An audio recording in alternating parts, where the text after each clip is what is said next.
Oo. Sabi mo, mamimiss mo Bulacan.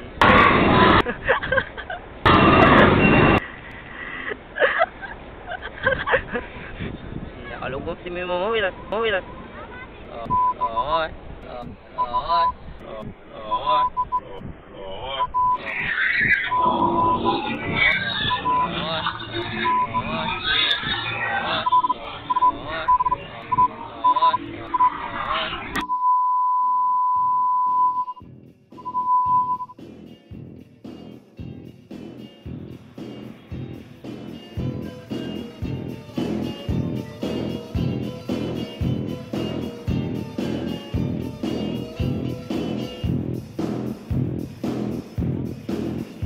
Pero yun, sa tingin ko nga, mamimiss ko Bulacan.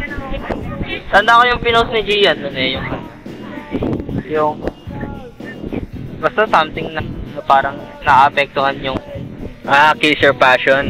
yung passion mo dahil sa lugar na kinalakihan mo. Totoo naman.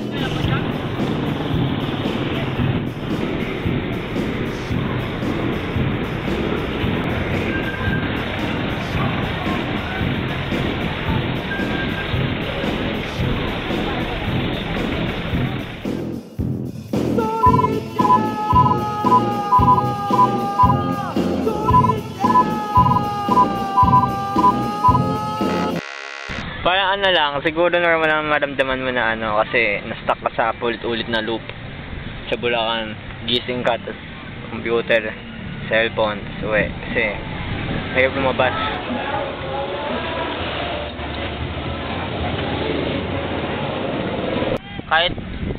Kahit ano yun, kahit mahalin mo yung mundanity ng araw-araw na routine na yun, maano ka rin talaga.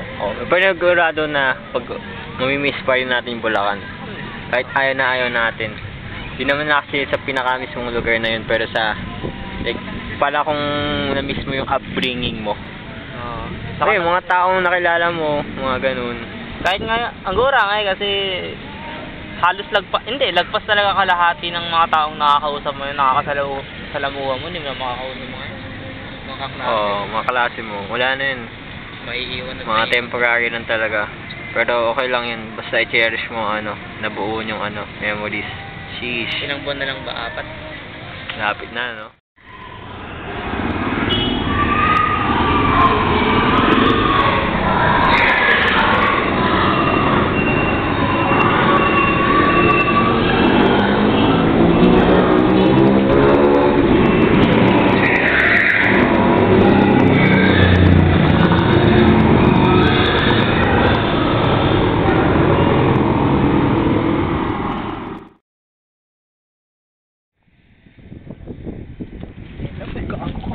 Ang laki ng bato, gago. Talamis na daw ba Bulacan? Ay, naku. Bakit video yun yung tanong Ano daw ang sikreto sa buhay? Sikreto sa buhay, puta. Magjakol.